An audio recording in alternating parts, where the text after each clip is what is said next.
વાંકાનેરના ગામોમાં પણ શરૂ થયું છે. અમે એનો પ્રતિકાર કરશી. અમે કોઈ પણ ઠેકાણે થાંભલો લગાવવા દેશી નહીં. નમસ્કાર મિત્રો, ખેડૂતો રીતસરનું શક્તિ પ્રદર્શન કરવા જઈ રહ્યા છે, ગાંધીનગર ઘેરવા જઈ રહ્યા છે.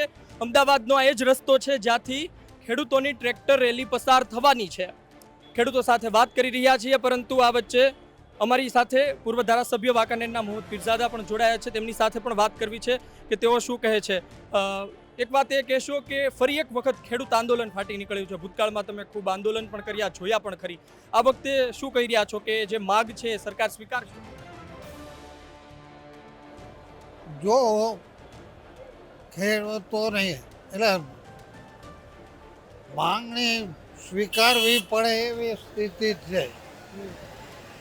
જમીન એમની, બધું એમનું, અને એમની મંજૂરી વગર કેટલું નુકસાન થશે નહીં થાય એ જોયા વગર માત્ર કંપનીઓ માટે જો આ સરકાર કામ કરતી હોય તો આ જગતનો તાત એ એવું આંદોલન કરશે કે આ માત્ર ગુજરાત પૂરતું આ આંદોલન નહીં રહે એવી બહુ સ્પષ્ટ ગામડામાંથી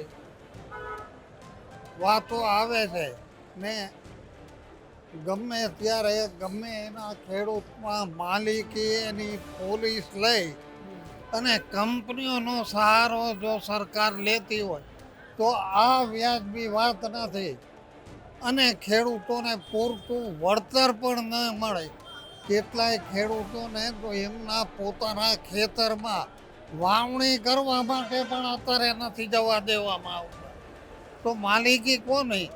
એના કરતાં ઓલું જેમ કહે છે ને એમ હવે સરકાર જો એવો કરી નાખે કે શ્રી સરકાર જમીન કરી ને પછી અદાણીને ને અંબાણીને આપી દે એવો સમય હવે બહુ દૂર નથી લાગતો.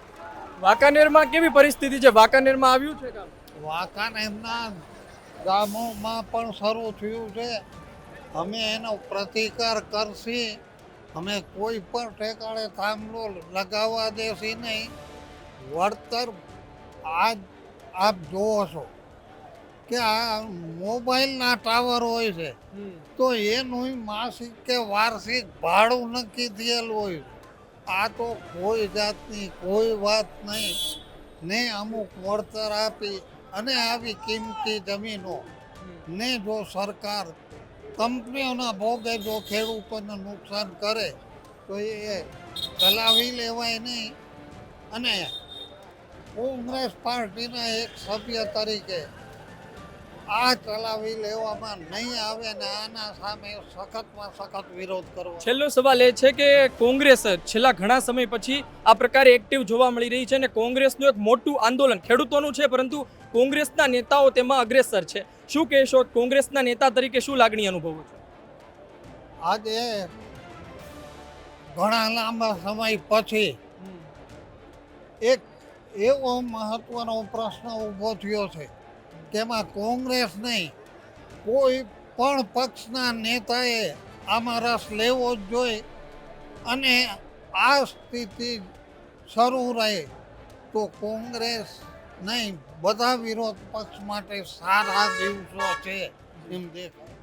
જી, તો આપણી સાથે પૂર્વ ધારાસભ્ય હતા, આપણે તેમની સાથે વાત કરી છે. યાત્રામાં ફરતા રહીશું, ખેડૂતોને મળતા રહીશું. આપનું શું માનવું છે કોમેન્ટ બોક્સમાં જરૂરથી જણાવજો. ધન્યવાદ.